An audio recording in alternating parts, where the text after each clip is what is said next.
کچھ نہ کچھ کھا کر جائیں. اگر کھجوریں ہوں تو وہ مسنون ہے, اور مسنون کھجوریں بھی وہ جو ہے تاک کھا کر جائیں, یعنی کہ 3 کھائیں 5 کھائیں اس طرح. روایت ہے ان انس قال کان رسول اللہ صلی اللہ علیہ وسلم لا یغدو یوم الفطر حتى یأکل تمرات اخرجہ البخاری وفی روایت معلقۃ ووصلها احمد یاکلہن افرادا. حضرت انس رضی اللہ عنہ سے روایت فرماتے ہیں کہ نبی کریم صلی اللہ علیہ وسلم فطر کے دن عید کی نماز ادا کرنے کے لیے صبح کو نکلتے تھے, یہاں تک کہ طاق تعداد میں چند کھجوریں تناول فرماتے کھاتے. اس حدیث کو امام بخاری نے روایت کیا ہے, جبکہ صحیح بخاری کی ایک معلق روایت میں جس کو امام احمد نے موصول روایت کیا ہے, یہ الفاظ ہیں کہ آپ صلی اللہ علیہ وسلم ان طاق کھجوروں کو ایک ایک کر کے تناول فرماتے تھے. ایسا نہیں ہے 2-3 کھجوریں لی منہ میں ڈال لی, نہیں, ایک کھجور کھائی گٹھلی نکال دی, پھر دوسری کھائی گٹھلی نکال دی, پھر تیسری کھائی گٹھلی, اس طرح ایک ایک کر کے کھاتے تھے. تو اب اس حدیث میں اس بات کو بیان کیا گیا کہ عید الفطر کی نماز کو جانے سے پہلے چند کھجوریں کھا لی جائیں اور ان کو وطر عدد میں کھایا جائے تاکہ وہ کھجوریں 3 5 7 9 وغیرہ ہوں. تو عید الاضحیٰ جو ہے اس میں معاملہ الٹ. عید الفطر میں ہم کچھ کھا کر جائیں گے اور عید الاضحیٰ میں ہم کچھ کھا کر نہیں جائیں گے, یہ سنت ہے, اور واپس آ کر کھائیں گے. لیکن ایک بات یاد رکھیں, اگر کوئی شخص اس کو عید الاضحیٰ والے دن فجر کی نماز کے بعد اتنی بھوک لگی ہوئی ہے, وہ نڈھال ہوئے جا رہا بھوک سے, تو لہٰذا وہ کھا سکتا ہے, وہ کھا کر چلا جائے, چونکہ اس کو اپنی جان بچانا فرض ہے اور وہ کھجوریں نہ کھانا وہ سنت ہے. لہذا ایسا شخص کھا سکتا ہے, یہ مسنون ہے لیکن یہ کوئی فرض نہیں ہے. اگر کوئی کھا لے گا تو وہ گنہگار بھی نہیں ہوگا. ہاں لیکن اگر کوئی ایسی بات نہیں ہے تو پھر اس کو خواہ صرف پیٹو بننے کی ضرورت نہیں ہے, بلکہ وہ تھوڑا سا اپنے آپ پر کنٹرول کرے, وہ سنت پر عمل کرے اور وہ بغیر کھائے ہوئے جائے اور واپس آ کر وہ پھر کچھ کھائے. لیکن اگر کوئی شخص بھول کر کھا لیتا ہے, یا کوئی ایسا ہے کہ وہ رات کہیں سے آیا ہے اور وہ کھانا نہیں کھا سکا ہے, ایسے ہی وہ سو گیا لیکن صبح اٹھا ہے تو بے حد اس کو بھوک لگی ہوئی ہے, تو اس کے تو ہوش ٹھکانے نہیں آ رہے, تو لہذا وہ کھا سکتا ہے, ایسی کوئی بات پھر نہیں ہے. روایت ہے وَأَنْ أَبِي بُرَيْدَةَ النبی قال كان رسول اللہ صلی اللہ علیہ وسلم لا يخرج يوم الفطر حتى يطعم ولا يطعم يوم الاضحى حتى يصلي رواہ احمد والترمذی وصححہ ابن حبان. رسول اللہ صلی اللہ علیہ وسلم عید الفطر کے دن نماز ادا کرنے کے لیے نہ نکلا کرتے تھے یہاں تک کہ کچھ تناول فرما لیتے تھے. اب وہ کیا تناول فرماتے تھے, وہ کھجوروں کا تذکرہ آگے. اور عید الاضحیٰ کے دن کچھ تناول نہ فرماتے تھے یہاں تک کہ نماز ادا فرما لیتے تھے. تو حدیث میں یہی مسئلہ بیان کیا گیا کہ عید قربان کے دن نماز ادا کر لینے کے بعد کچھ کھانا چاہیے, اور اگر وہ اپنی قربانی کا گوشت ہو اور بالخصوص اس کی کلیجی ہو تو زیادہ بہتر ہے. یعنی کہ عید الاضحیٰ کے دن آ کر کھائیں, اور آ کر جو کھانا ہے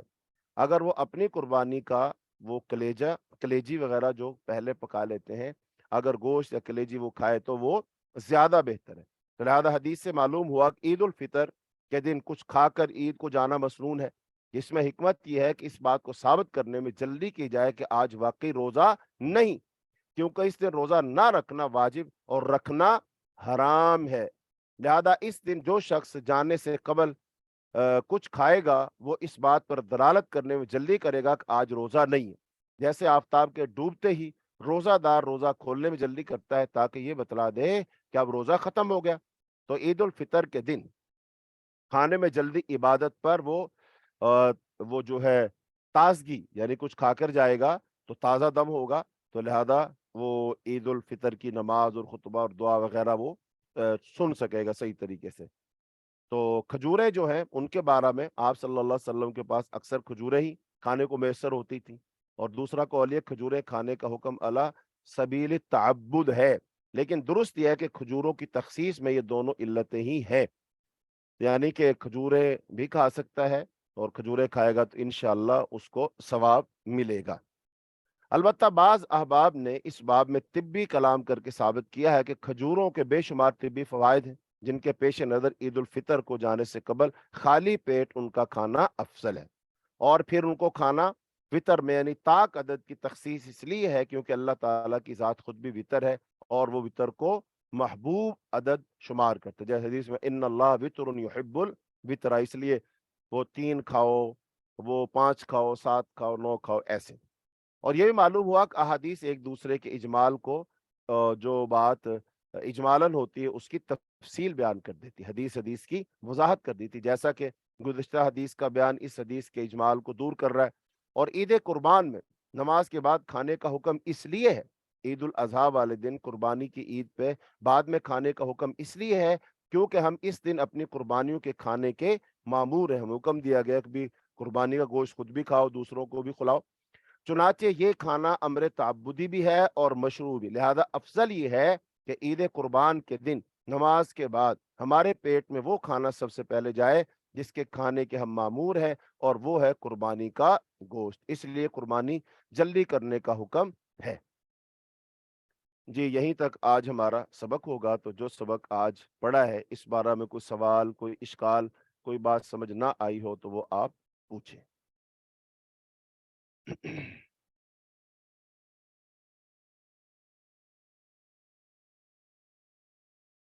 جی وہ بہن موجود ہے، تو جو سوالات پوچھے گئے ہیں وہ سوالات پڑھ لیں تاکہ ان کے جوابات ہم دیں۔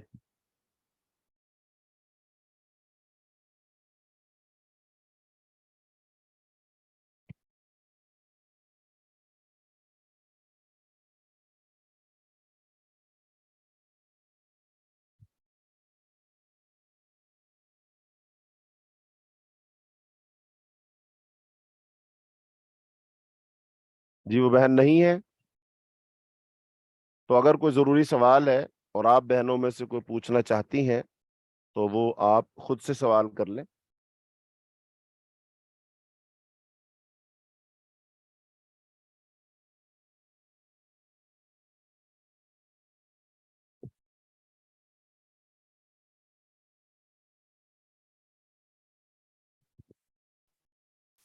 جی السلام علیکم ورحمۃ اللہ وبرکاتہ۔